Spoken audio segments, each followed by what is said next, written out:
Smart meter বাতিলের দাবিতে এবং বর্ধিত বিদ্যুৎ মাশুলের প্রতিবাদে সোচ্চার হল অল ত্রিপুরা অসংগঠিত শ্রমিক কংগ্রেস। তাদের উদ্যোগে মঙ্গলবার আগরতলায় এক বিক্ষোভ মিছিল হয়।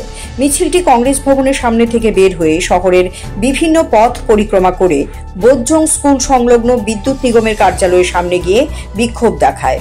অসংগঠিত শ্রমিক কংগ্রেসের বক্তব্য যেভাবে নিত্য প্রয়োজনীয় সামগ্রীর দাম বাড়ছে তাতে শ্রমিকদের সংসার চালানোই কষ্টকর, তার উপর আবার স্মার্ট মিটার এবং বর্ধিত বিদ্যুৎ মাশুল। তাদের দাবি স্মার্ট মিটার বাতিল করতে হবে এবং বর্ধিত বিদ্যুৎ মাশুল প্রত্যাহার করতে হবে।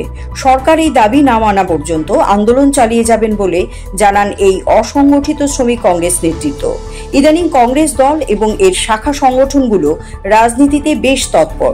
কিছুদিন পরপরই তাদের কোনো না কোনো কর্মসূচি থাকছে, আর তাতে কর্মী সমর্থকদের উপস্থিতিও একেবারেই কম থাকছে না।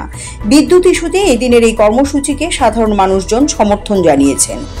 আমরা all Tripura unorganise worker Congress থেকে আমরা সকল শ্রমিক ভাইদের নিয়ে যে স্মার্ট মিটার নিয়ে যেটা চলছে, আমাদের মতো শ্রমিক ভাইয়েরা যারা আছি, আমরা এই স্মার্ট মিটারে এক্সট্রা যে বিলটা আসে সেটা দেওয়ার মতো আমাদের ক্ষমতা নেই। আমরা পূর্ব ঘোষিত সেই প্রদেশ সমিতির প্রোগ্রাম করেছে স্মার্ট মিটারের বিরুদ্ধে, আজকে আমরাও করছি।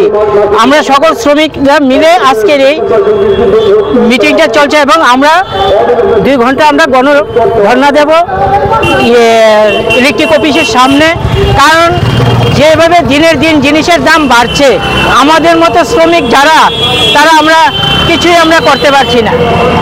কারণ আমরা বাড়িতে খাওয়ার নিতে আমাদের কষ্ট হয়, আমরা এখন যে এক্সট্রা যে বিলটা আমরা এটা কি করে দেব? সেই কারণে আমরা ত্রিপুরা সরকারের কাছে আমরা দাবি যে তারা যে স্মার্ট মিটার এবং স্মার্ট মিটার না শুধু সেই মিটারের সাথে এক্সট্রা যেগুলো চার্জ আছে সেই সবগুলো বাদ দিতে হবে এবং নিত্য প্রয়োজনীয় জিনিসের যেভাবে দাম বাড়ছে সেইগুলো না, আমাদের শ্রমিকদের নাভির শ্বাস উঠে গেছে, আমরা এগুলা আর পারছি না। যে কারণে আজকে আমাদের মাঠে নামা এবং সরকারের কাছে আমাদের একটাই দাবি যে জিনিসের দামগুলো কমা আর স্মার্ট মিটার বাতিল করতে হবে। CAD TV, channel for news and entertainment.